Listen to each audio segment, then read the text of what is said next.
That's why I said it's going to be very controversial when I say it. It's not about the organization, it's about startups are actually going after solving the problem for the customers. Like, what is the purpose of performance management?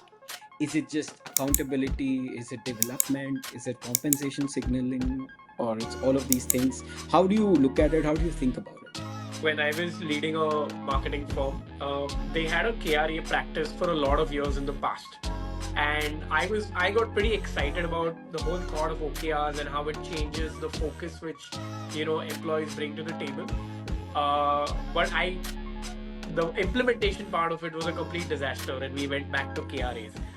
On today's episode of Control Plus Edge, we're joined by someone who beautifully blends soul, strategy, and science in HR, Sandeepa Kasala. With over 2 decades of experience in transforming organizations like Exotel, Good Worker, and Sprinto, she focuses on always aligning talent success with business growth, something which she has successfully done at a lot of ventures in her 2 decades. Because she's an OKR certified coach, an ACTSH trained coach, and the beautiful voice behind the newsletter Soul Leadership on LinkedIn, a newsletter which a lot of professionals follow for human insights in the HR world. What really sets Sandeepa apart is her ability to work with people, processes, and strategy all together and make the magic happen. And in today's podcast, this is exactly what we're going to explore. So, Sandeepa, welcome to Control Research.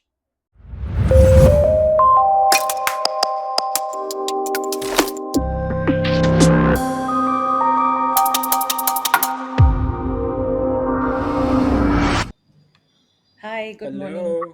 Hello, good Hi, morning. Hi, Harsh. Hi, good Hi, morning. Ronil. hi How are you Sandeepa. guys today? I'm doing much better. So, Sandeepa, when I was leading a marketing firm, they had a KRA practice for a lot of years in the past. And I got pretty excited about the whole thought of OKRs and how it changes the focus which, employees bring to the table. But the implementation part of it was a complete disaster, and we went back to KRAs. Before we jump into and deep dive into it, can you just explain for our viewers what is KRA and what is OKR? Like, what's the difference, and why is there Correct. so much debate around it? Well, Harsh, it's an interesting question. I will give you my personal view as to how I use OKR, okay? Well, if you fundamentally look at Yeah. it, right, like there are MBOs, management by objectives, they are different frameworks now. All of these frameworks are supposed to serve a purpose for the organization, correct? Now, what is the purpose could vary organization to organization. For example, in an organization like Honeywell, where I worked for Okay. 10 years, lot of systems and processes were True. put in place and lot of work breakdown happened. What do you mean by work breakdown is that today a lot of us in startups are more like generalists, being able to pick up what needs to be done for the organization, right? Like for the success of meeting your outcomes. But for an organization like Honeywell, there are people to do specific roles, right? Like example, maybe there are just meant to do order processing, okay? But order processing at the end of the Honeywell is a manufacturing setup, right? Like we are a manufacturing company. So Yeah. how do you actually bring all of you guys together to what as a team are we going after, right? So there we had something like management by objectives, but the core idea was to bring alignment within the organization. Now, OKR is a has a similar concept but strengthens your execution muscle in a fast-paced organization. So O stands for objectives, K stands for the key results. Like what are the outcomes you are going after? Typically, objectives are aspirational in nature. As simple as, if I were to take my personal life, I say, hey, I want to do 2 full marathons by the end of the year. Full marathon is very aspirational for somebody like Okay. me. who has not been a fitness freak forever, right? Like now you have to build your muscle towards being able to run a full marathon. But the two is what quantifies it, Hmm. which makes it very measurable, actionable, and timely, which is being able to run two marathons, full marathons by the end of the year. So KRs are nothing but the key results that you're after to know that if you're ready for a marathon. So now that's the core concept of OKR. But personally, I choose to believe OKR is a good instrument depending on the organizational need. For example, in my previous company, we used OKR as a Hmm. communication framework so that we could bring alignment Wow. in everybody within the organization who's going after the mission of the organization. Right, right. So, Sandeepa, like, let's say if as a founder or as a team leader, I'm designing an OKR, how do I go about it? Like, what are the things I have to keep in mind? How many key results do I have to attach to one objective? Got it. How do I track Uh, it? I think it's good like every team, for example, since you mentioned marketing, let's say marketing has two key areas that you want to deliver for the organization. One is, let's say, you Yeah, want to do brand building because that's critical for the organization. Second, simple, let's keep it like you want to correct. do demand generation. You want to bring in the top of the funnel so that your sales is able to convert. Now, Hmm. why is it? It's all in the service of company's visibility and revenue generation, right? So yeah, typically for a objective like this, let's say you have a 2 quarters sprint or a 1 quarter sprint. If you're doing a 1 quarter Yeah. sprint, no more than three objectives, right? If you're doing a 2 quarters sprint, I would still recommend Okay. three to max five, because the whole idea of OKRs is to keep a sharp focus. Anything above five is Okay. distraction. So now the It's like a key is, dilution. it's a Yeah. dilution. The Yeah. most important thing is focus, right? Like where do you pay your attention, focus? That's the Okay. one. So that's one, Harsh. And typically each objective could have again 3 to 5 KRs, KRs or key result areas. Okay. Hmm. And Key results. the Right. the idea of this framework is not about just setting the objectives and KRs. What is really important, and a lot of times I see a lot of us don't do, is the cadences which are required. So you have 5 KRs for one Yeah. objective. You typically have to have a, Hmm. depending on the intensity at which you're running, you got to have a weekly or a bi-weekly check-in to see how the progress is with the Okay. respective KR owners, if you have.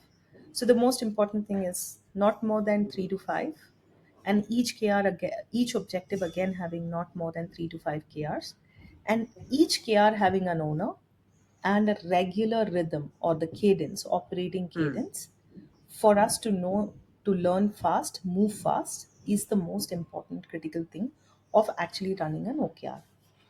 Now, how to set an OKR? I think here's my mantra, which is, one is, of course, you need to know as a leader what does the organization want.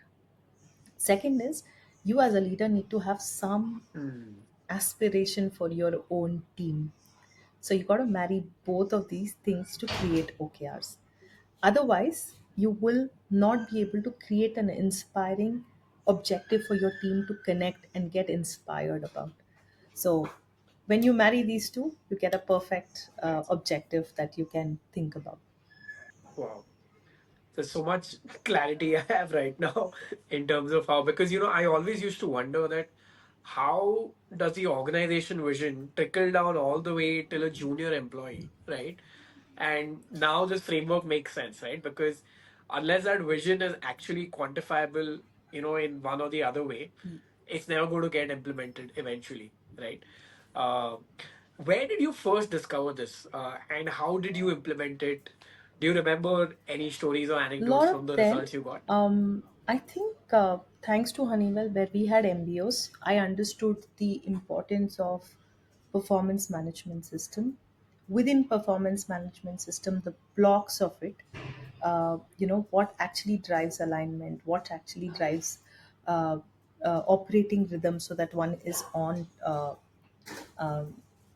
track to achieving those. I think understood the PMS concept. OKR, I think popularity gained it when I joined Uplift. The Tim Koshela, who was the founder of Uplift Germany, and Stefan, they were believers of the Okay. way Google, was built, and that's when they said, "Hey, let's kind of implement the Mm. OKR across organization." And I got to put my hands on to first understand what is difference between what I know and what OKR is. Um, I went ahead, Right. learned a little bit about it through books, through people who have implemented it. Uh, Honestly, I didn't understand a lot when this happened in 2015, but together we experimented a bit because Uplift was operating back then from Germany, India, US, Korea. So it was important that all the satellite offices, along with the headquarters, is able to run in a single, direction. Um, and specifically, the Uplift India was R&D heavy, so which was my tech and product was sitting here, while the business teams were sitting in different locations. So it's a very distributed organization. So how do you keep your R&D folks in check with the reality of the business? It was important to get a framework, and that's where my introduction to OKR happened. Harsh, post that, fell in love with the concept because I think what I understood is it's a framework. It's not just the way of life, it's a framework. Now, how you use a framework and make it a DNA is Mm. the most important thing. Like you said, even today when we talk about OKRs, whether it's in my peer group or whether with any other business leader, the same confusions exist. What is a KR? What is a KPI? What's the difference between Yeah. a KPI and a KR? My team is a very transactional team. They Yeah. are supposed to do X, Y, Z repeated motions. So, can they have KRs? How different they should be from KPIs? I think it's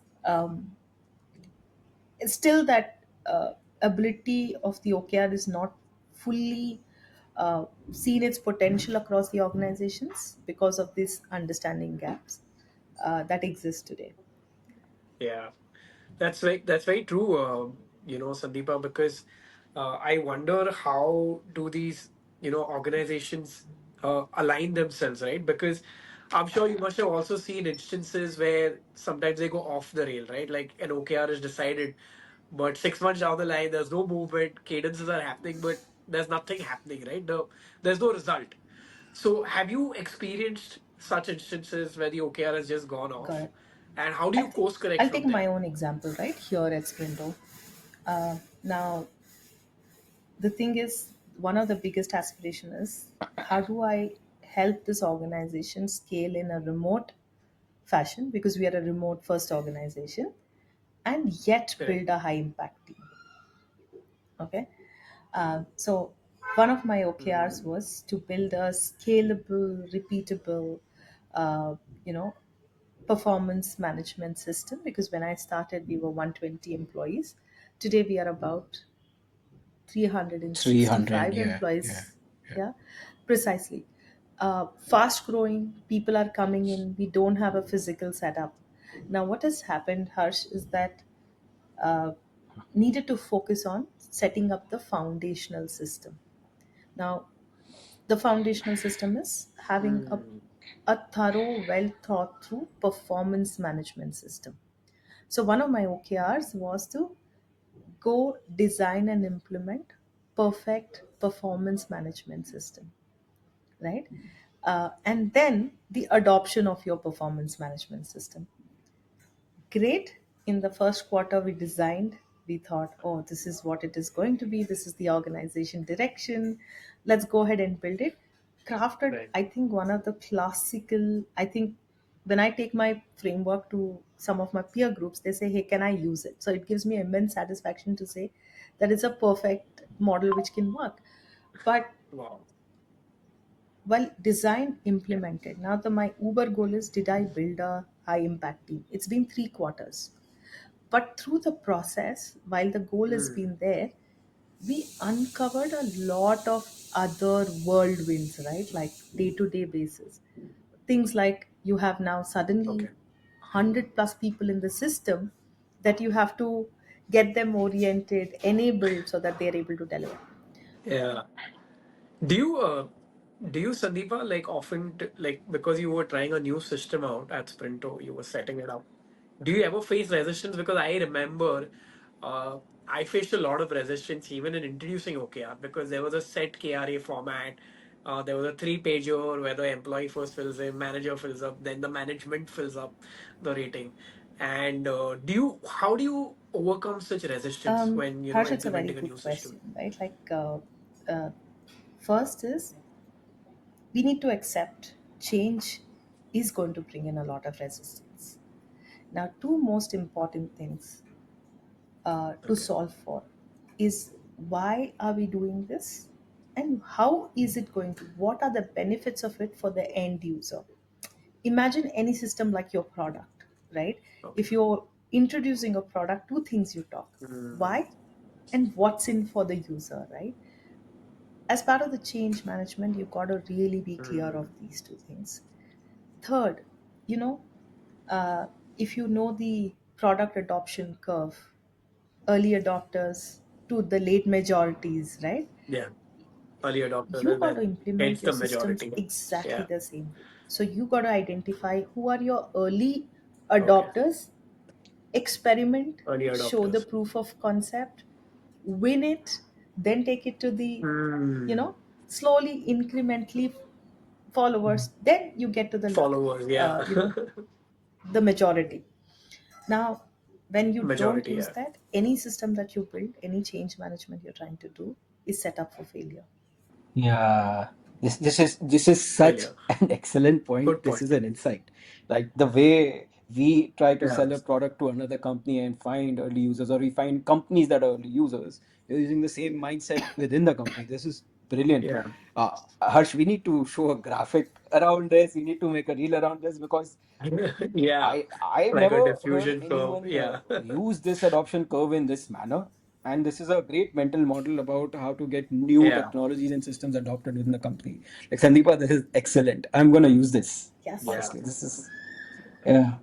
Yeah, because it's it's also a reflection for me because as leaders sometimes we run behind a large announcement and get excited Mm. about how everything's going to change, and then 2 weeks later we're back to square one because we didn't Yes. follow And this it's the same But for yeah, model. this feedback is also, the right? best answer I ever heard for this question, by the way, Sandeepa. Just Thank you. FYI. Yeah, But yeah. Harsh Yeah, and, Ronil, yeah, the yeah. most important thing is the same thing works for your feedbacks as well, Okay. right? Uh, uh, Mm-hmm. you got to identify, let's say you're running, and I'm talking about OKRs now. You're running an Yeah. OKR. You will have folks who are very excited about owning KRs and stuff like that. You, rather than focusing on, let's say Yeah. you have 15 KRs, focus on sharply 3 KRs. Now, those 3 KRs ka rhythm, if you are able to set it, Okay. the others are seeing, observing, and seeing the traction. Then you introduce the Mm. WBRs for the others. Anything that you Hmm. do, if you, I mean, I'm in love with that framework. When I read it and I use it for technically everything that I'm trying to do, I always see, Nice. where am I? Does it need a Yeah. POC? If it needs a POC, who's going to be part of my POC, right? Your Who, early adopters. yes, Yeah. and then who are going to Okay. be my beta Right. testers beyond POC? Where can I sell this? Then, if I go to other areas, like it allows you to Yeah. understand your learnings, you know, modify it, and then take it to your rest of the organization. Fantastic. No, makes Hmm. sense. Wow. I really want to deep dive into this further because I got a lot of dope from people I spoke to uh, about how over the last 1.5 year you've really helped shape a lot of systems and processes at Sprinto. But that's going to be a larger conversation, so I'll let Ronil Yeah. first, jump in Yeah, uh, Sure. because to a few one of things the we most wanted to chat interesting about. things for me is how Sprinto is functioning so well as a remote organization with more than 350 people. So I think my number one question is how has technology, HR tech specifically, helped you manage this remote workforce, and how, and also a broader question is life more difficult because everyone is remote for you? Okay, I'm going to answer this in three parts. Not so popular opinion. Um, I think, Ronald, first and foremost, it's not the technology. I would like to give credit to the people, Mm-hmm. right? What I mean by that is, I think early on, even before I joined, the founders and the early members were fantastic. What do I mean by fantastic? High level of ownership, very proactive problem solving, very comfortable with all sides of communication, whether it's asynchronous, whether it's in a group, whether it's on a Mm. call. Um, and then the most important thing is all of them were aligned on the common goal.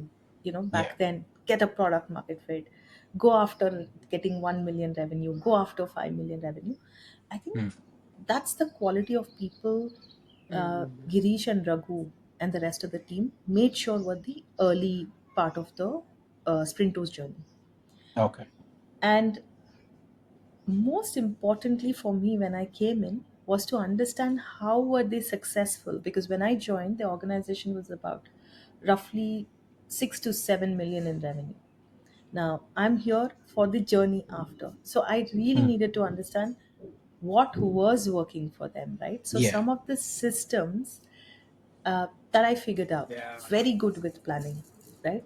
Come together at the beginning of the quarter, discuss what are the quarterly objectives we want to go after, plan it out in those Hmm. OKR workshops.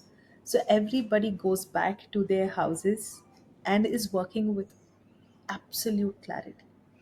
So that uh, that was one system I was all Wow. about.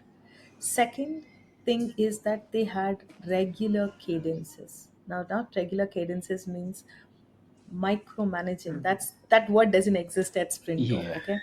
But what is a regular cadence is, one of the first foremost important was we have a all hands every Wednesday where everybody gives updates on what's happening within their function, what are some of the things. That ways, everybody in the organization is attuned to where we are going, what successes we saw in this week, and what failures we saw, and what else we want to do. So that was another system that was working well.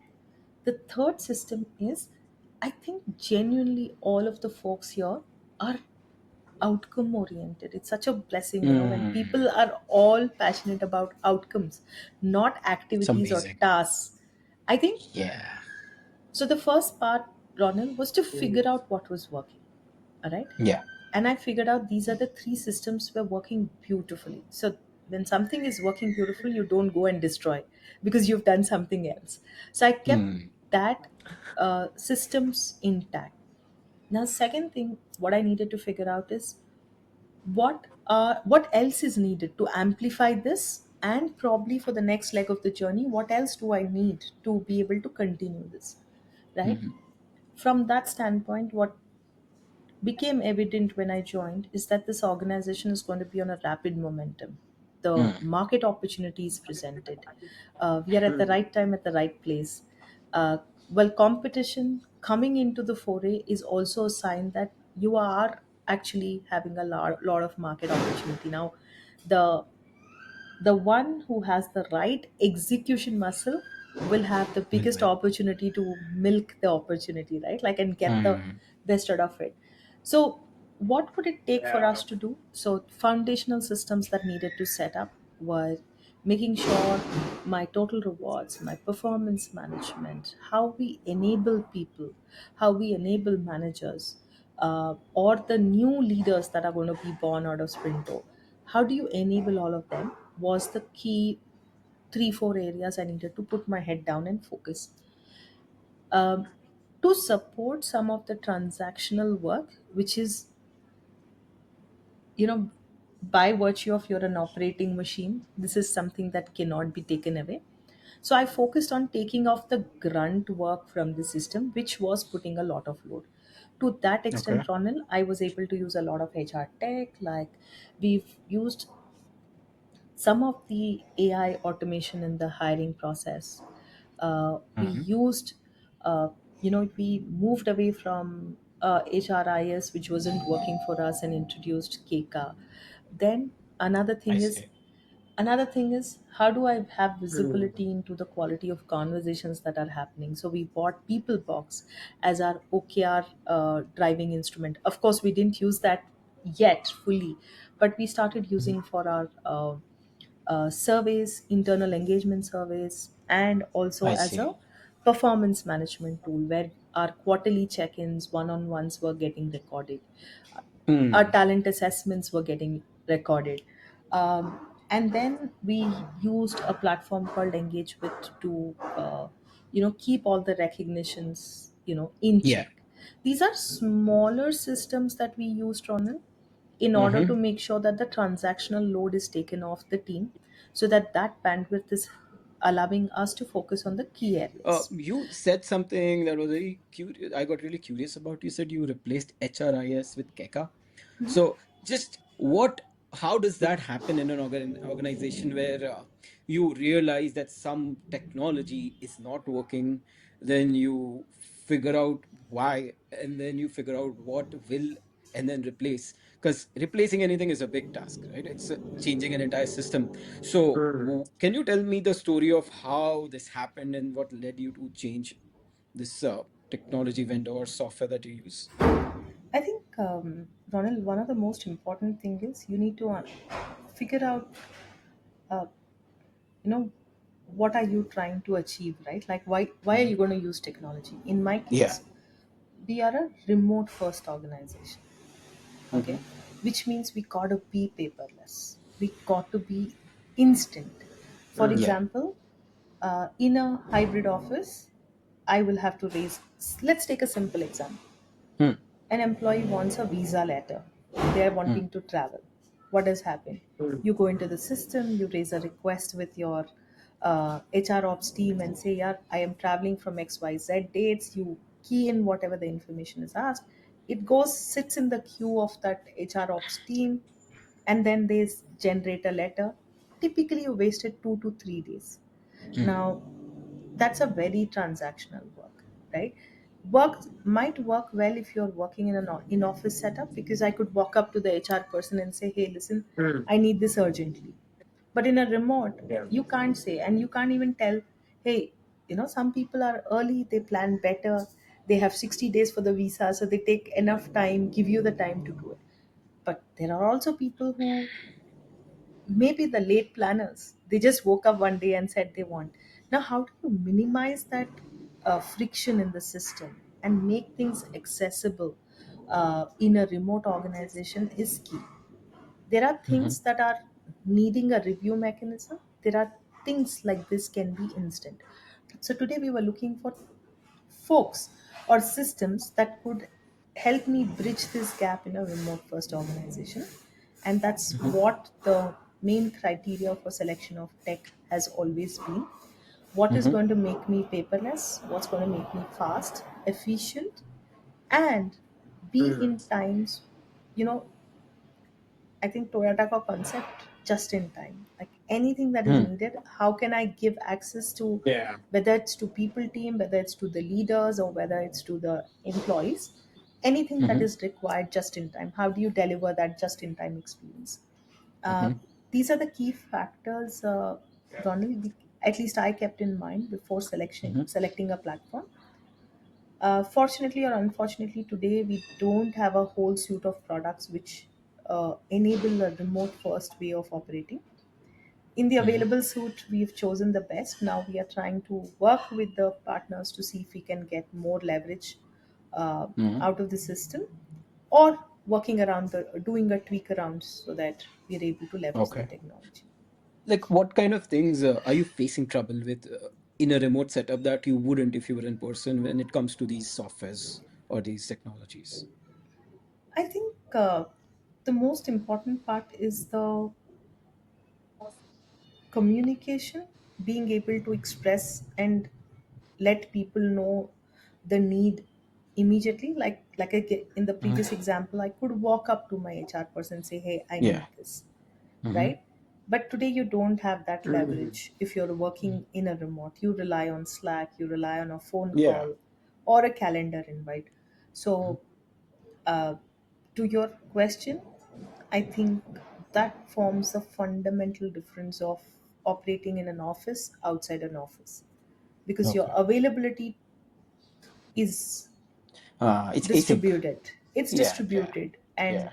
your priority and my priority at the same time could be different. So, Different. how Okay. do you kill that is the I most see. I important see. part. So you need your tools to enable some kind of async mechanisms. Like chat is very sync. You Yes. want to you want a reply, Mm. right? And if you don't, then you know you're waiting on something and things are not moving forward. Versus you submit a request on a UI and then you can see the status and you can see that it's been assigned to someone and it's moving forward. So Yes. is that the right way to think about it? That you want something that can give you these features which are async but also gives information back to the person raising the request uh, in real time. I think I would break it down into three things, right? Like, Okay. categorize. See, it's easy to say yes, a person will be happy if they know the progress.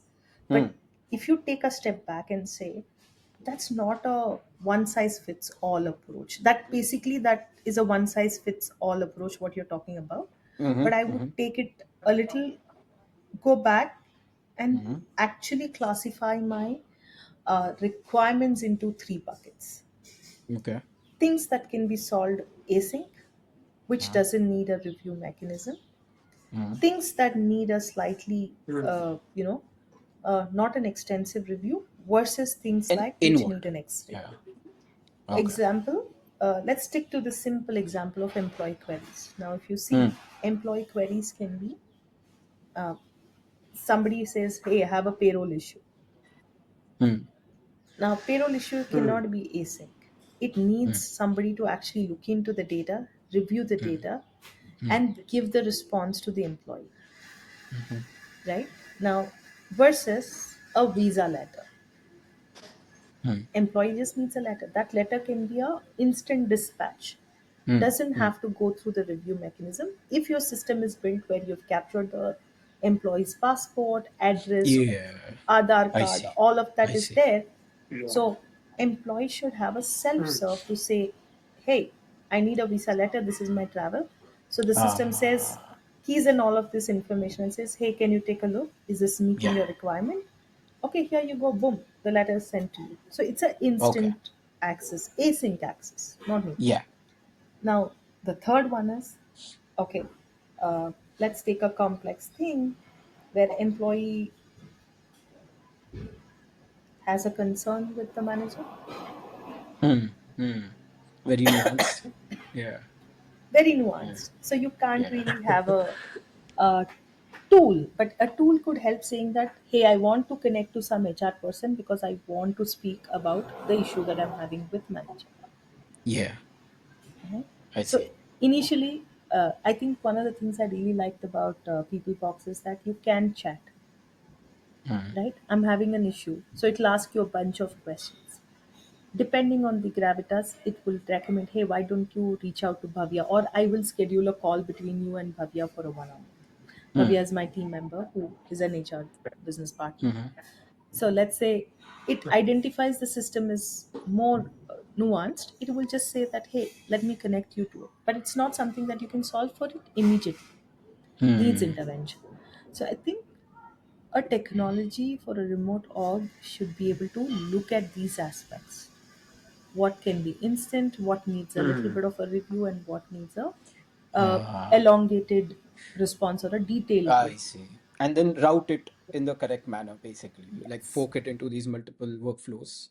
Okay, that makes sense. So let's say you were setting up from scratch, right? There's a 500 people org, and you are setting everything up from scratch. I know it's hypothetical, doesn't happen like that. If you did, what would an ideal tech stack and system look like to you in terms of ATS, in terms of performance management, in terms of queries?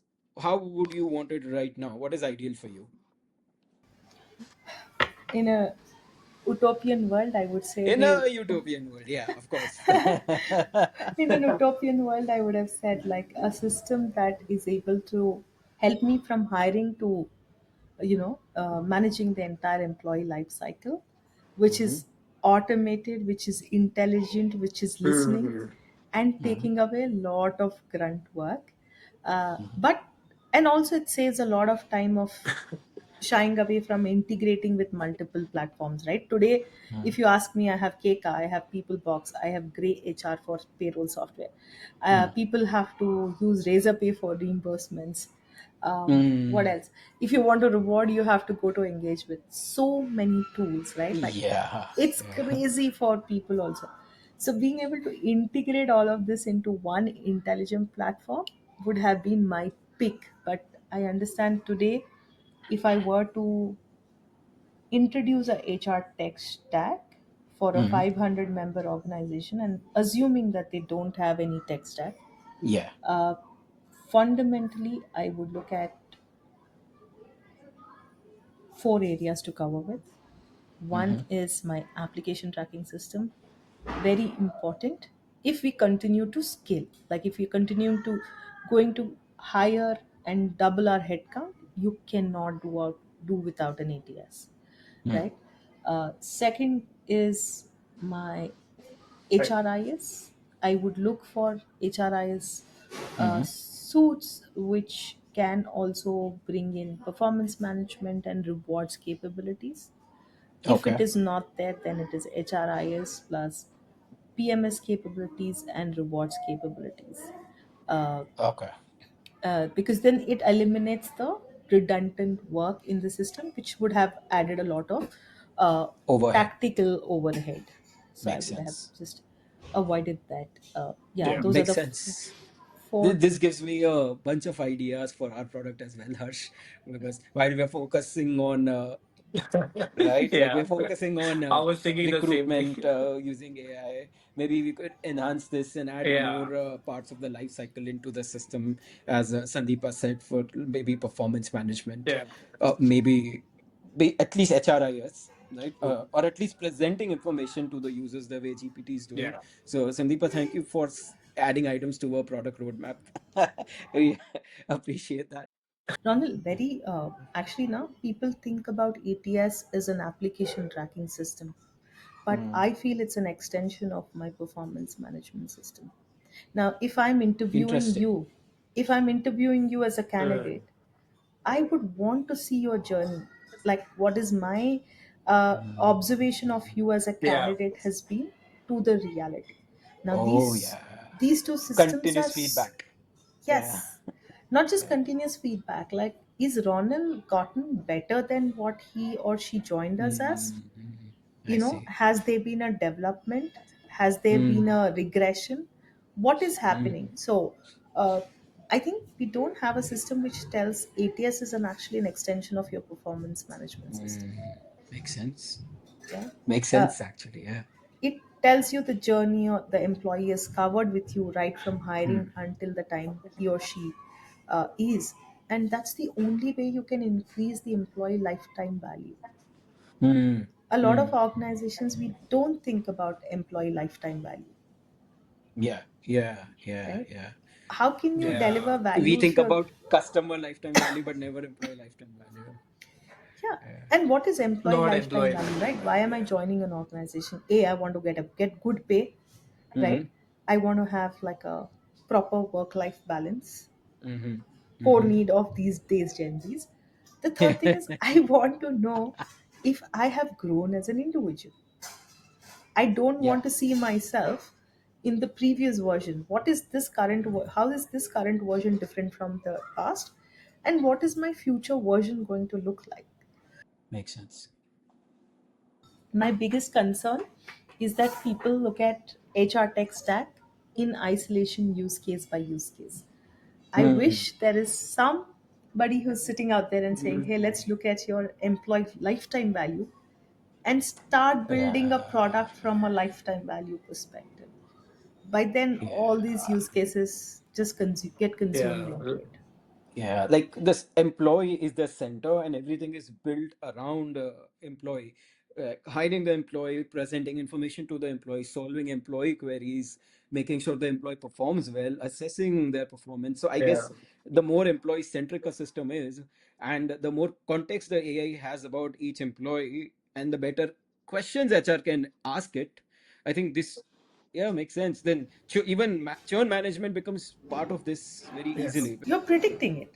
Like you see the disengagement. You're saying, hey, Sandeepa, I Yeah. can already see there are three or four out of your team who are showing signs of disengagement. Hmm. This is how they were engaged at the time of hiring. 2 quarters into the system, this is how they got Ah. feedback. These are the recognitions they got. Off late, the Hmm. recognitions are down. They're not showing engagement because the deliverables on the KRs are not moving. Now, you're Hmm. able to interpret. I think, rightly said Ronald, we need a system which talks about employee lifetime value and builds entire product around it. Today, what we have done is we have tried building HR tech products around the organizations. Hmm. And for me, that is a little bit of, that's why I said I'm an utopian world. Yeah, this is what I would like the product to be. Yeah, that's what startups are for, to bring in this utopian world, Yeah. right? So Harsh, remember we were talking about how HR in high growth startups versus enterprises, like, the mindset differs greatly. So you were really curious about that. Yeah. Yeah. Yeah, like one of the things which Sandeepa came up in my conversation with your colleagues was, like they're almost looking at Sprinto in two phases. One is before Sandeepa and one is after Sandeepa. So I'm sure you made a lot of changes in the way things happen. But when I was going through your profile, I realized that you spent like almost a decade, actually a decade, at Honeywell, which is a completely different setup, right? It's a large organization into manufacturing. So I wanted to spend some time in this contrast of two areas, right? And how does a mindset really, shift in a high growth startup versus, a large enterprise? Um, so when you enter, let's say a hyper growth startup like Sprinto, or in the past, like you've done at Tabzo also, uh, versus Honeywell, what are the first differences that you usually notice? Harsh, I'm going to make a very big controversial statement here, but I'll own it up to it. I think for me, it's not really about hyper growth or a very mature organization, right? It's the mindset of the people function itself Mm-hmm. needs to change. Uh, what I mean by that is uh, when people function starts owning up business outcomes, Hmm. right? You are able to align the people, uh, the organization, and the systems in light of those outcomes. I think the reason for me to be able to do that seamlessly between a organization like Honeywell or an Uplift or a Tabso was the ability to relate to business, which helped me understand, Okay. hey, business which is in a hyperscale mode needs to operate differently vis-a-vis which is already in a steady state and settled mode, because the Okay. simple things, right, like the HR initiatives there could take a little longer time versus the initiatives that you're taking in a hyper growth startups are like your short bursts of experiment till you figure out that Hmm. what really hits the nerve, and having that muscle is the most important thing. So I don't think it Okay. is, that's why I said it's going to be very controversial when I say it. It's not about the organization, it's about people functions, the folks in the people function owning the business outcomes. That's the mindset shift we need today. Not really Yeah. about uh, what is the span of people, how much employee this thing that I'm doing, because the moment you start owning up the business outcomes, you will take the right initiatives which will allow you to see the business success. Right. Right. But even then, Sandeepa, like I'm pretty curious, right? Because there are stages in a journey of a startup, right? Where it is found early on, it's very founder dependent, founder led in terms of what kind of people to hire, how the HR process is going to work. And then suddenly there's a huge burst of growth which happens, and suddenly there are 100, 200 people where people realize, oh, it's not going to work out. We need an HR function, which is where leaders like you come in, right? So let's say when you enter on a blank canvas like this, where everything is founder dependent, how do you set systems up? Can you lay down to us in steps? What is step one, step two? How do you go about building a people function, and creating structure and processes around it? Got it. So let me give you example of Sprinto itself, right? Like, uh, for me, I joined Sprinto when they were in a hyper growth phase, and they continue to be in the hyper growth phase. So first Okay. important thing, Harsh, is that understanding the lay of the land. Lay of the land is where is the business heading over, what is the market opportunity, how big, what are the business, how is business planning to expand, where it is expanding, why it is expanding, what are, some Okay. of the challenges that are there to business right now. Very important to understand. Okay. So if I were to repeat this anywhere else, my framework is very simple: understand the business, get into the details of business.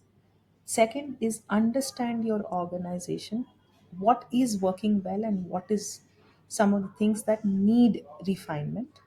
The and Hmm. what are some of the new areas that you need to introduce, because now you've understood the business landscape. Keeping that landscape in mind, what are the future things that are required to support the business, is where the whole gap Hmm. analysis happens. Now, once you have Okay. understood the gap, so I call this as a diagnostics phase, right? So, understanding the business is the phase Hmm. one. Second is the diagnostics phase. In the diagnostics phase, you kind of go deep and figure out what are the possible gaps for business because of people, initiatives, or structures not in place. How would it come in the way of the business growth?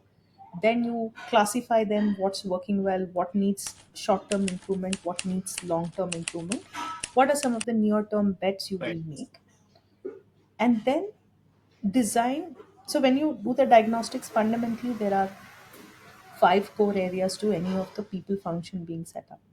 One is, are you able to hire well and right folks? Hmm. Second is, how do you manage the talent within, which is what we call employee life cycle management. The third, Yeah. and the foremost important area is working with, designing systems such as performance management, total rewards, your employee growth related, like people call it as Hmm. organization development, talent management, talent development. I think these That. are the five Yeah. areas that you need to focus on and build systems. uh, if you're starting from scratch, I will say set up the foundations with clarity around how you're going to scale performance management, how you're going to scale rewards, how you're going to scale the employee growth levers, and then Hmm. build it brick by brick to be able to take it to the next level. So, yeah, diagnostics and breaking it down into foundational systems, near term, long term, and mid term. I think that's the way I would go Hmm. about building the systems for people practices. Right. Right. I know you mentioned earlier also that, it's more about the people function rather than how enterprises are different and startups are different. Uh, how it's more about the people and how what are they focusing on, right? Uh, but I'm still keen to know, because you're someone who has seen both sides, right? If you were to borrow something from the startup world and put it into the enterprise world, or vice versa, what would you do? From the startup world back to the large enterprises, I would say, hey, uh, Yeah. take, I think what I've really seen in the working in the startups is startups are actually going after solving the problem for the customers. Like, that customer obsession is so high, want to deliver products for the customer. And Yeah. hence, because their focus is customer obsession, they're able to build great products. I would say large enterprises need to really, really use that. How do you be how as a large organization you never lose the customer obsession. What happens is in larger organizations there's a lot of bureaucracy, a lot of processes, a lot of red tapeism. Okay, I'll give you a simple example. If I were to change something in Honeywell, I have to go through a 4-step process of approvals. Okay. Oh, uh, okay. for example, let's say maybe in the business units that I am working in, I need a faster or Uh, a more continuous feedback where I might want to say, hey, we need a system yeah, where bi weekly we are going after the feedbacks, whether it's a business reviews or yeah, the employee feedbacks. But I can't change that system so easily in a large organization, yeah. right? So that is something that large organizations have to learn. From a startup ecosystem, if you ask me, I would like for them to borrow from enterprises how you could build. I mean, the efficiency and the effectiveness, like the way the large organizations balance between future growth and current sustenance, right? Yeah. Some of the times I've seen startups, they've really figured out, built a muscle on XYZ product, Uh, but now they aim yeah. higher. They forget their cash cows and they focus on the newer product, newer, customer base. And then they realize that they've lost the entire focus, whatever they were known for or whatever they really built the, uh, why they got, some success. They tend to ignore that. So I think the balance between effectiveness and efficiency is very, very important for the startups to understand. Right, right. And even, do you think there's also like a third, kind of a setup where, of course, there are enterprises and startups, and then, like I'm sure Tabzo, Exotel, and even Sprinto have been very different in the nature, Yeah. right? Were Tabzo and Exotel also remote, or were No. they in office? Tabzo was fully office, Exital was hybrid. Uh, Okay, so that's interesting, right? I think it's interesting where you're going. If I were to, okay, so Tabzo was in a steady state. Okay, what I mean by steady state is Uh, we were Help Chat, we pivoted into becoming Tabzo. Uh, what we did is used a lot of technology to make the apps discoverable, right? And that really worked for us. Like today what you see on Amazon Pay, a lot of things, Amazon Pay acquired Tabzo, so the entire platform of that is shifted there. I think we saw a lot of success, but it was at a steady state because we were trying to scale, and that scale was a problem. Exitel was in a very bootstrapped, not raised funds. They were, uh, you know, they were also profitable when I joined them, and they continue to remain profitable. okay. And while they were growing, their growth was very, very measured. What I mean by measured is that I am going to be, it's like not raising funds, but within whatever means I have to scale. So again, it was in a very Yeah. steady state vis-a-vis Sprinto, which is actually on the accelerated growth path, Hockey stick Yeah. curve. right? Correct. Uh, Yes, it's an absolute hockey stick curve. Uh, I would say Exital also had a hockey stick curve, but they really, really did fantastic on the identifying new markets, building everything new from scratch. So whether it's getting the SaaS telephony as a product into the market, building the SMB segment into that. So they were really good at the SMB market, right? Like there was nobody who could beat. Wow. In fact, Yeah. I know Trilio and all of the others when they entered India, Exotel was Yeah. far ahead in terms of the SMB. So we were trying to figure out Okay. our muscle in the mid market and the large enterprise segment, which today they are doing very well. After that, Oh, after the acquisition with Ameo and stuff like that. But my journey, my specifically stint with them was in a steady state, Harsh. I think in a steady state, Mm. the only thing that you want to really focus on is making sure the employee growth or skill development is in alignment with the business needs. That becomes your primary focus, because talent retention is key Right. to the success of organization in a steady state. Uh, because of the knowledge and expertise the employees would have built in. So that's where the largely, if I'm building a system for an organization like that, I would focus a largely on the employee skill development and having the right systems and practices there. Vis-a-vis in a hyper growth mode, you have to focus on three: the enablement part, which is the initial onboarding and enablement; middle part, which is your Okay. ensuring that their rate of growth or the velocity of learning is matching the business requirement; and the last one is on making sure that your total rewards is aligned so that you are actually able to retain the top and critical talent. So these are the three Yeah. things. Whereas for large enterprises, this is not a focus. They are mostly on employee brand building, employee well-being, because that becomes an important lever for Hmm. attracting the talent. Even for talent, I'm assuming Sandeepa, the focus and approach changes, right? Like the way enterprises deal with top talent versus startups dealing with top talent. And Yes. just in general, I wanted to know, right? Especially for Ronil and me, like if we have to attract top talent, right? How should our approach change versus how enterprises are able to so easily get top talent, right? I think, see, these are different Okay. personas, Harsh. Being able to identify Okay. the persona of your talent that you Hmm. want to attract first becomes critical, Yeah. right? Uh, what does, if you are trying to attract a top talent, now the persona could be hunger, persona could be, Uh, building something, scaling something, being restless about achieving outcomes, right? So you go after attracting that kind of a persona. I think what is the critical thing is, how do you Hmm. position your brand? When I say brand, you may not have the brand, but articulating your vision and selling your vision becomes the yeah. most critical factor for attracting talent Critical here. thing.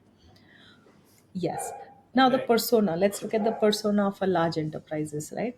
They have brand, they have established practices. Now there is very little in that space, probably, and you will see this in reality. Okay, a lot of brands, big brands, are focusing on employee well-being, employee mental wellness, differentiated yeah. benefits that they give, because that's the only place. Because the persona is like this: these are well Draw. balanced individuals, they care for their money, the time with the family and stuff. So basis that persona, that's how you kind of attract the talent for folks who care for their well-being, family Hmm. well-being, peace of mind. So you kind of Yeah. position how different you are from the rest of the organization when it comes to your brand. I think yeah, and another thing is how socially you're contributing to the world, right? Like Hmm. that becomes Yeah. a larger Yeah. message. Makes sense. Right. Right. So do the like you said how these benefits change? So do the internal policies also change? Like for a, let's say, a remote startup or a startup which is in person or in office, do you also have to change the levers of the way you create a policy, put it into implementation? Harsh, I've always hated the word policy. Okay, so at Sprinto we don't have policies, we have practices. Oh Nice. uh, wow. yeah. So policies are very limiting. They are like, Okay. this is, you are required to operate within this Hmm. policy. Hmm. It buckets you. Now when Uh, you're looking at a startup which is a hyper growth, people are here, you know coming here to deliver results. Now what you want to do is take out the friction in their life. Okay, so couple of practices I'll talk to you about, right? Like for example, when I was looking at a remote setup, uh, and I'm sure yeah. you would have read it, I published like a virtual workplace program, which is how do you build a remote infrastructure for people, how do you give them that enablement. So today, before I came in, there was like this my R&D functions had a higher budget for laptops, vis-a-vis my non R&D functions had a lesser budget. Like, let's say, example, Hmm. 2 lakhs and 1 lakhs. 1 lakh was the difference, right? Like, Hmm.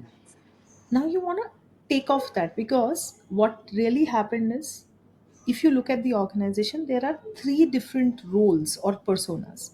One is roles which need high computing power. Now, when you look at it from a Hmm. high computing power, uh, my video editor also needs a high computing device, and my Yeah. engineer also Yeah. needs a high computing device. So what we've Also needs designed that. our so we have designed our practice in such a way that we classified that there are three categories of roles: high computing roles, medium Hmm. computing roles, low computing roles. Oh, Now, if okay. your role falls in the low computing, you get this. You have laptop allowance, you get to keep the laptop after 2 years. uh, you have a one-time setup allowance Wow. of 35,000. Now you start thinking which will enable them from a remote standpoint. So then, if, Yeah. let's say, in a remote setup, if your laptop crashes, what happens to that, right? Then we have couple Yeah. of sign-ups you do here, the cost is borne, because the laptop is co-owned between the company and the employee. At Sprinto, we don't have like a company laptops. These are co-owned between the employee and Sprinto. While Sprinto uh, provides the budget for procuring, but we say it's a co-ownership, so that you've also taken care of the laptop misuse that people could do. And I've seen this a lot of times. Like, if it's your company laptop, you are very Mm. careless. You just use it. Oh. Now it's we you yeah, co-owned. I get to keep this after 2 years of my service, so I'm going to take extreme care Yeah. of it, right? Second thing, Harsh, in a similar format, right? Like, a lot of companies talk about we have unlimited leaves, It's a right? But scam. in Uh, reality, yeah. yeah. But here is the interesting thing, right? Like, we never Mm, understood the science of it. Now, we mm. also have unlimited, but our unlimited practice is very, Okay. very well defined. What it says is that, hey, as a government mandates 18 earned leaves for employees, 12 casual come sick leaves, and some holidays which are governed by the holiday calendar. Typically, in a year, an Indian employee can enjoy somewhere between 42 to 45 Mm, leaves in a year. Okay, so we have not touched our holidays. We only touched earned mm, leave and casual Okay. come sick leave, which is mm, 30 days in a year. Any Okay. employee across India can enjoy 30 days. Now, the problem is when people say unlimited, it's truly not unlimited. What we have said is, in 30 days, we encourage people to take 22 mm, days leave in a year. Okay, because we don't give you mm, carry forward. Only maximum you can carry forward to the next year mm. is 8 leaves.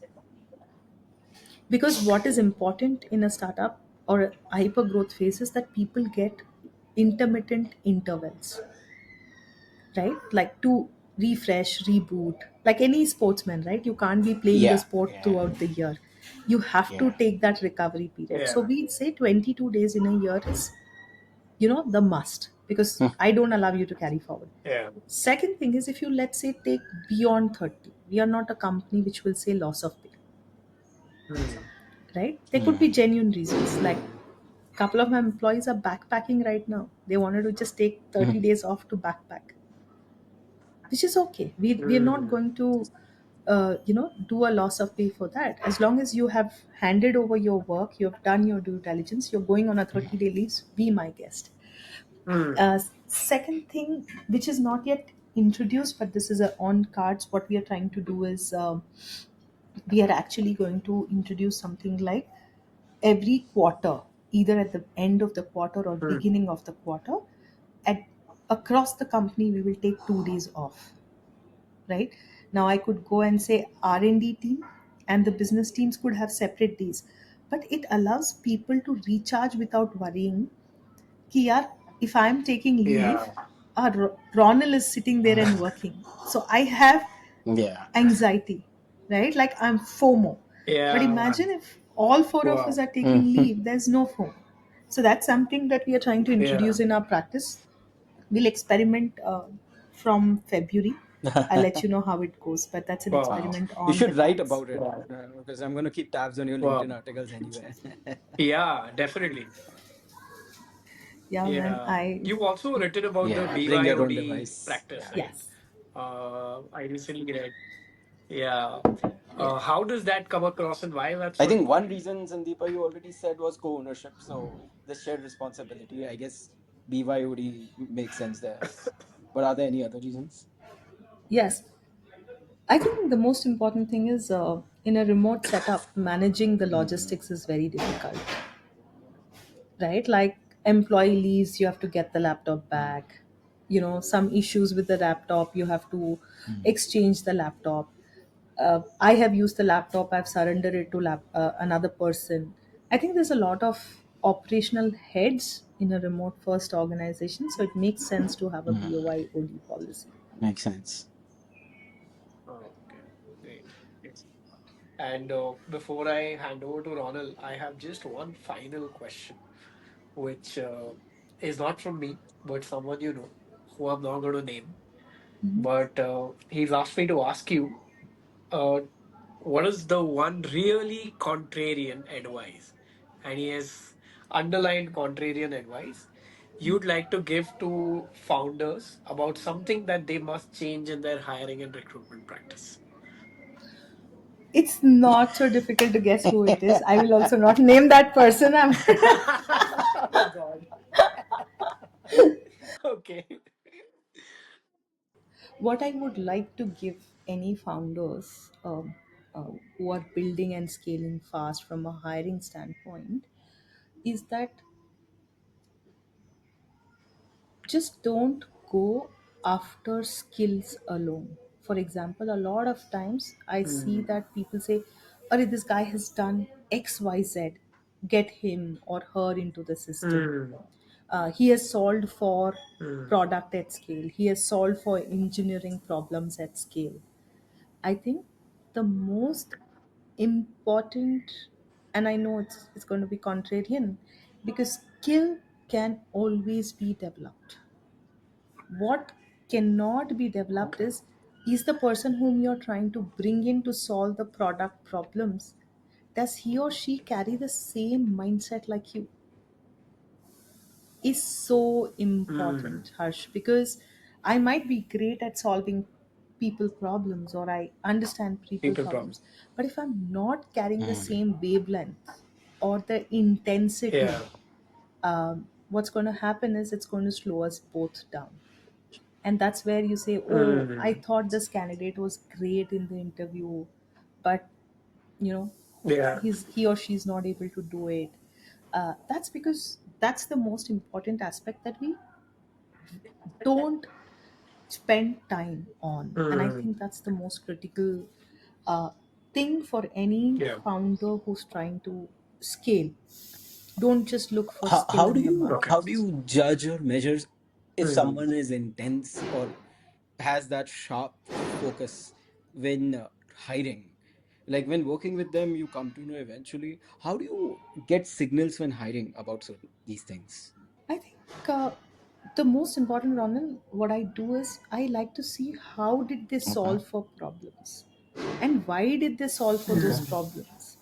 It tells you a lot about their mindset. There are people who you could figure out that they did it because somebody told them, not because they wanted to solve for it. You know how? I'll give you an example. Very recently, I was talking to a brand person. We were hiring, and I'm part of the. Actually, I'll give you a very Hmm. numerical one that you can understand, right? So we were hiring for our Mm. Hmm. mid-market sales rep. Okay. Now, Okay. people, it's like a courtship period when Yeah. you're interviewing. People want to impress you. Yeah. So this candidate said, "Hey, you know what? I've achieved Hmm. 300% of my quota and have been a rock star performer." Now, what happens is Uh, a lot of us take that on the Hmm. face value. Wow, 300% great.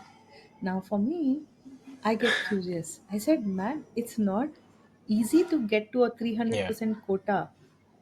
Tell me a little Hmm. bit about what you did. How did you go about it? yeah. What challenges you encountered, only to realize, Ronil, this was one account which gave him 850K, Uh, right? Wow.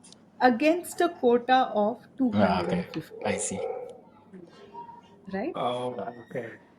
Now, then I asked him, okay, now let's say if you have to repeat this, what are some of Yeah. the repeatable things you do? No Mm, answer. Because, Oh, okay. so that's how probably I ascertain if they have the right mindset, or they just got lucky, or yeah. somebody told them. Wow, Lucky, yeah. makes Yeah. sense. Yeah. Uh, so, no, please So, continue, Sandeepa. so just spending time, Ronald, on how they did, why they did what they Mm, did, tells you a lot about I the see. individual. I guess it's a matter of showing interest or actually being interested in what they did and not just the skill set, as you said. The Yeah. how. Like, why they did a Yeah. certain thing. Where did their idea come from? Was it their idea? Did they think from a fundamental level? Yeah. No, makes sense. Yeah. Uh, Speaking of performance, I actually wanted to talk more about performance and talent management in general with you. For example, I want to start with a philosophical question. According to you, like, what is the purpose of performance management?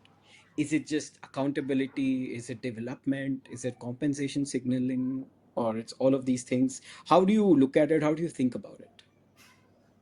Well, it's in the name. It's a system, performance management system, right? It's a system every Mhm. organization needs, Ronald. I think while we use it very differently, like saying performance management, but uh, at the fundamental, it's only allowing you to see if you have the right talent doing the right Mm, roles.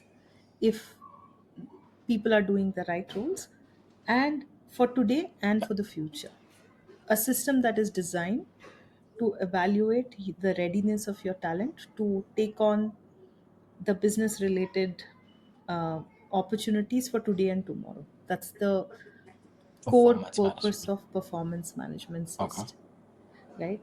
uh, Now when you do all of that, rewards is a very very administrative work. Okay, for example, you have a engineer at a level 1. The core purpose of an engineer level Yeah. 1 is to code. Now, but if somebody else is upskilled themselves and is now able to do a high level Mm, design mm. of a feature, that's a skill that is not easily, I mean, it's not easily available Yeah. at Yeah. that group, right? Now, why would somebody doing that wants to stay back with you if you're not rewarding them for the Correct. effort that they're putting in terms of that skill? So it's a byproduct of Mm, recognizing people for the efforts in delivering the mm, business outcomes.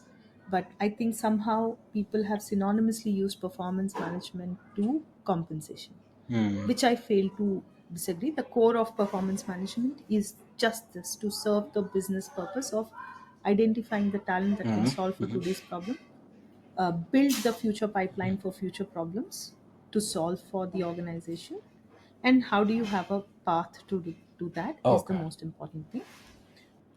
I've written about this. So when you're designing the performance management system, it's very, very important to review where your organizational maturity Mm, is. For example, in startups or hyper growth startups, you're solving for really hard, mm, unknown problems. When you are solving Okay. for hard and unknown problems, the what and how mm, becomes very important. What is, of course, the outcomes that you want to deliver, but how you're delivering those outcomes is also very important.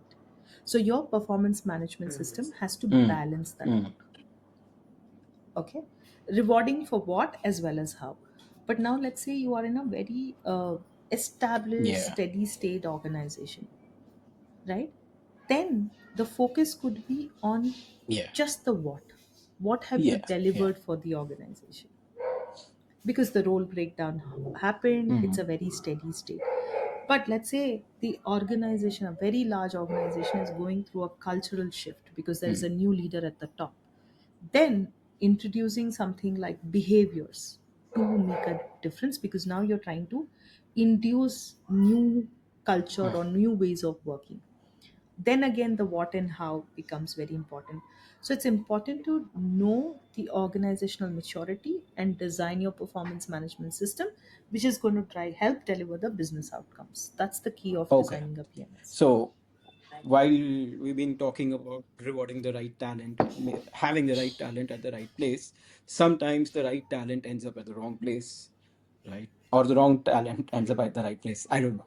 I guess the second part doesn't make sense. But so, what is your framework for performance improvement when someone isn't doing well in their position? Like, what is your mindset framework?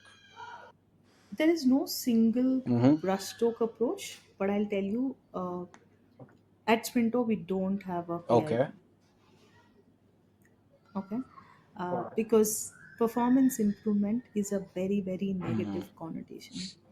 Now, if you feel as a leader, the again, Ronald, if you as a leader feel that this is a wrong talent at the right place or a right talent Mm-hmm. not for the right role, the best service that you can do for your employee is to part gracefully with them, which is to say things are Mm-hmm. not working out.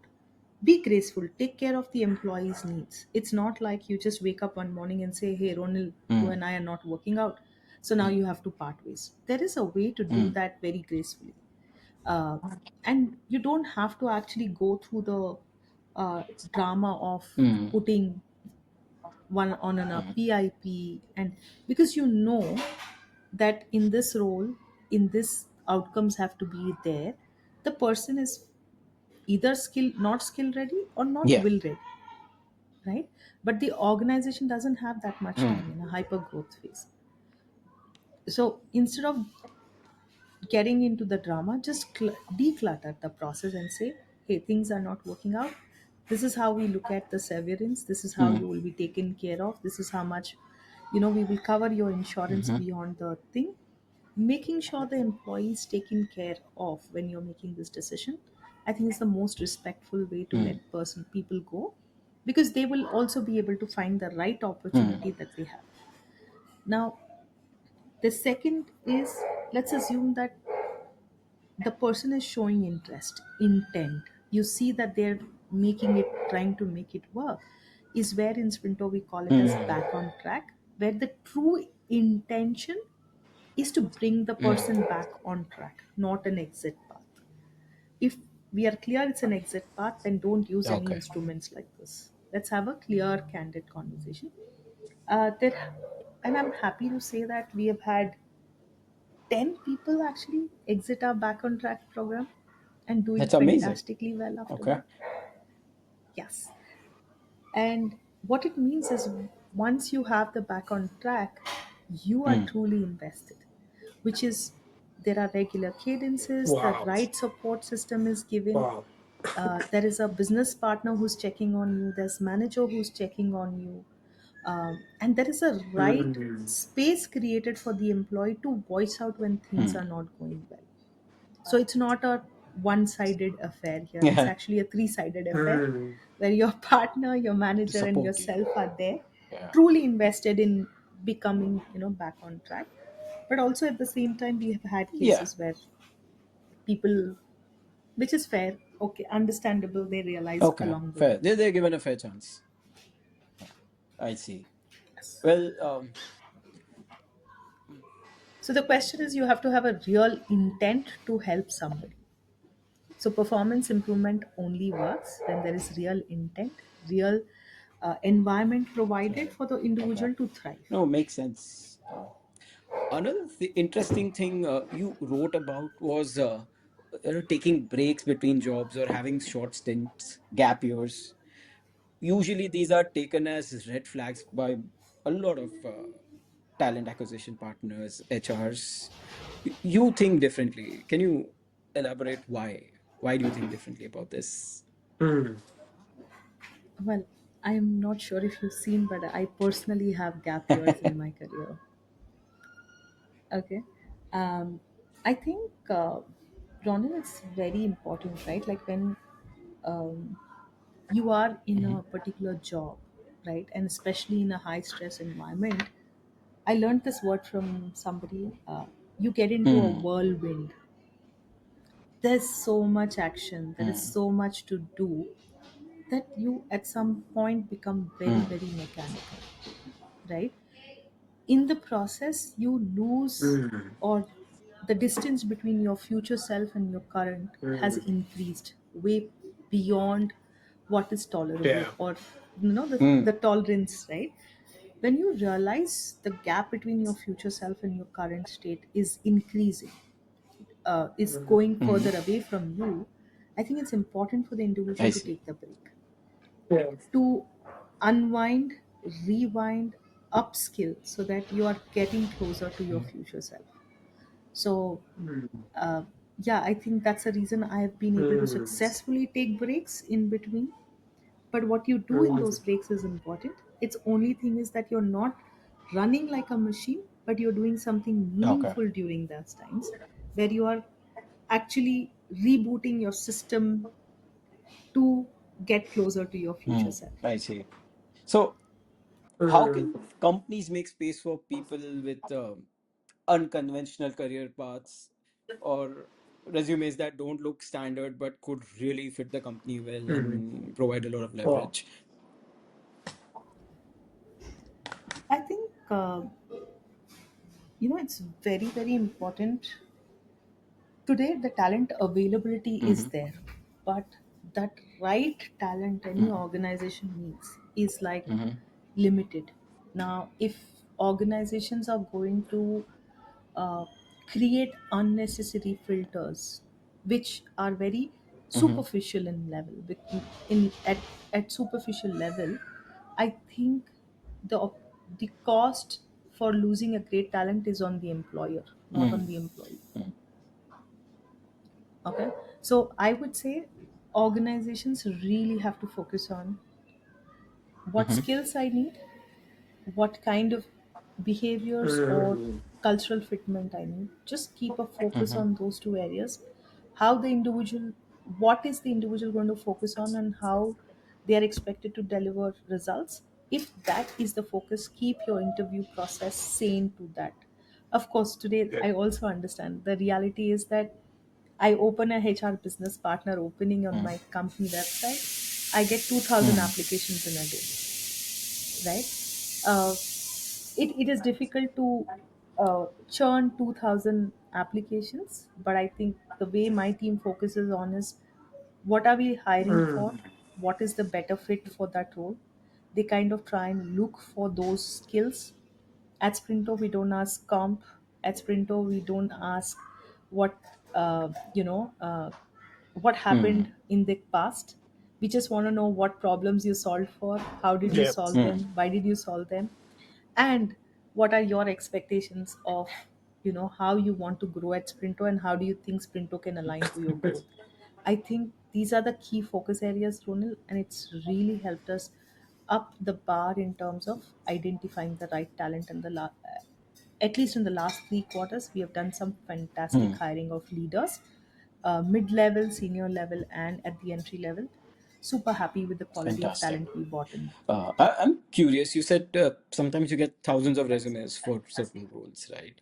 Do you all go through each and every resume? How do you manage such volumes? Wow. Um, Wow. like any other thing, what we try and do is we've done quite a few experiments, Ronald, in this space, but I'll tell you, these are in the early stages. So we tried AI based interviews. We tried, sending video Mm-hmm. interview links to the candidates, where people answer a set of Mm-hmm. few questions that are required for the role, and then people, those who are interested, and really send us the video. Because if we send video interview Okay. link to 200 people, I think our turnout Mm. was 40 people respond. So 40 is Yeah, still yeah, manageable over 200. So team looks through those 40 videos, then they say, okay, out of the 40, these yeah. 20 are making sense. So they start talking. Uh, but again, this is 200. another Yeah. very Correct. interesting problem that I'm trying to work with my team and people box to how do we Mm-hmm. solve for this volume. Because in the 2000 there is one Mm. gem sitting out there who we did not catch may not be relevant today, but in 2 quarters from now, I need that talent on board. So, how do I Hmm. nurture that talent from today Yes. so that when the timing is right, you're able to attract that Yeah. talent back? Yeah, we just wanting to ask you a few questions before we close out the episode. One is I'm personally very interested in knowing how, because I've always had this conflict, right? There are people, especially in my family. My mom has been in the same company for the last 30 years. It's the first company she's joined, and that's where she's going to retire. But I'm someone who's always looked at, jobs or ventures as, stints. Like this is a 3 year stint, there's a 5 year stint, and then I want to explore newer things. So, how does one balance, like when you get a talent who thinks similarly, Sandeepa, how do you balance uh, the love for the passion which they're bringing, but at the same time their desire to keep exploring? Like, how do you balance something like this? Because your career has also been similar, right? You've taken breaks, you've kind of jumped on. I think Harsh, as a leader, right, always have the best interest of your, the team member. Okay, when you keep that best interest in mind, I think it's not the tenure between you and your team member that matters. It could be somebody who's been with you on the team for 6 months but has delivered super impactful results. Today has a different path that they want to pursue. As a leader, if you're really looking after for your team members, you should Hmm. allow that transition to happen, because you never know what they're going after.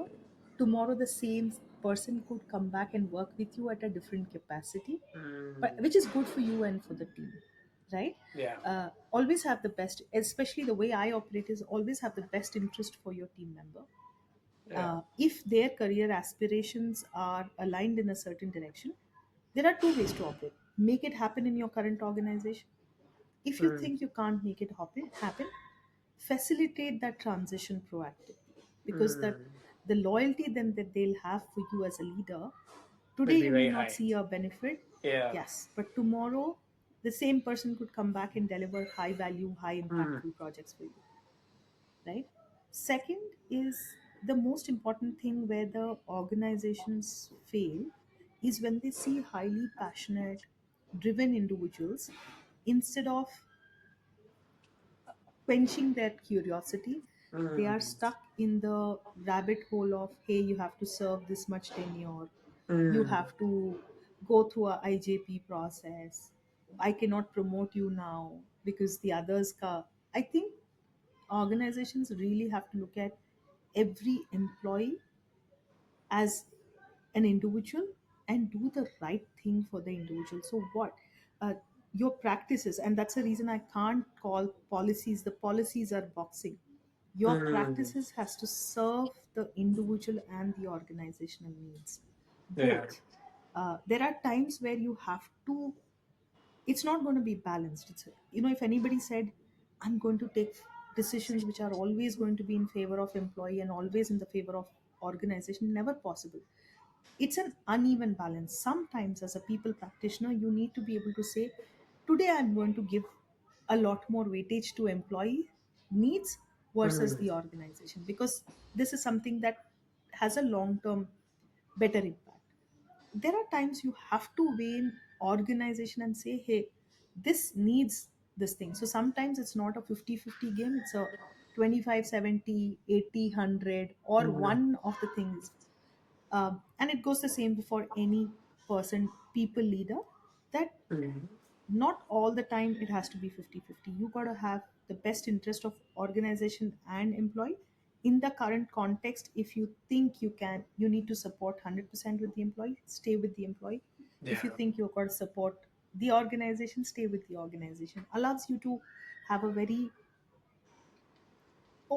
net over a year, if you look at it, you would have taken the Hmm. most balanced decisions in your Super. 1 year of business. Yeah. So yeah, finally, Sandeepa, before we close the episode, just wanted to ask you to share whatever advice you would have, because our podcast is focused to a lot of young HR leaders, right? Uh, to what would be your advice to a young Sandeepa who's entering the field today? Most important thing, um, every people practitioner is here not because of people but because of business. I'd like Mm, for us to remember that if businesses are successful, peoples and teams are successful. You're mm, building people and successful team. So always have business priorities at the forefront, but when you're operating or making decisions, operate from a place of empathy. Mm. yeah. Because the thing is, in the quest for solving for two or three employees, you're actually putting 70% of your employees at risk. Mm. So if you know that we operate because businesses are there and your Yeah. role is to make every individual on the team successful, and if you don't keep the real reason why you're there, I think you will lose the main Mm, plot. So true. uh, but I'm not advocating for being ruthless, and not advocating for anti people. I'm just saying, remember the core fact that you are here because of business, Mm, and you got to do things which will help business grow in a way that your people initiatives are driven to deliver the business outcomes. I think Mm. right. that's a core thing, Harsh, that has really, really helped me to become a better HR leader, more Mm, empathetic, more, um, customer obsessed. When I say customers, for me, my employees are internal employees, customers. yeah. And I think Harsh asked a good question also. Like young Sandeep asked, what would you say to them? I think that's where we'll end it. So, Sandeepa, some feedback for us. How was it? Did you enjoy this podcast? Were you comfortable with how we did Yes, going? I think Ronil and Harsh, first of all, you guys are amazing, actually well prepared. Thank you. Um, Thank you. Thank you for actually spending that time and knowing me as an individual. It matters a lot. A lot of times, people do come and ask for, like a snippet or Mm. this, but I just realized that they haven't done their homework. Mm. They just come randomly because you're there and you Mm, want to. But I was super impressed. Like, you guys have gone through my articles, you have done the research, you understand my areas, my interests better. So thank you and kudos to you guys both for doing Thank you that. so much. Second, thanks. I think it was, even though two of you, it was well structured. You know when to let the other person take the baton away from each other, like a perfect relay for me, and perfect for perfect switches as well. That happens a lot of times. You see that joint podcasts, people are either stepping over or Mm. people are asking the same question in a different way, but I think the transitions were very smooth between both of you guys. Felt super nice about it. And as the podcasters, you definitely made me less anxious. As I was telling Harsh, you were not there, but I'm very camera shy. I Oh, hate okay. cameras. Okay. But it just felt like a normal Zoom call for me, so thank Yeah. you for doing that. uh, Super. Overall, I thoroughly enjoyed Thank you. my conversation with you guys.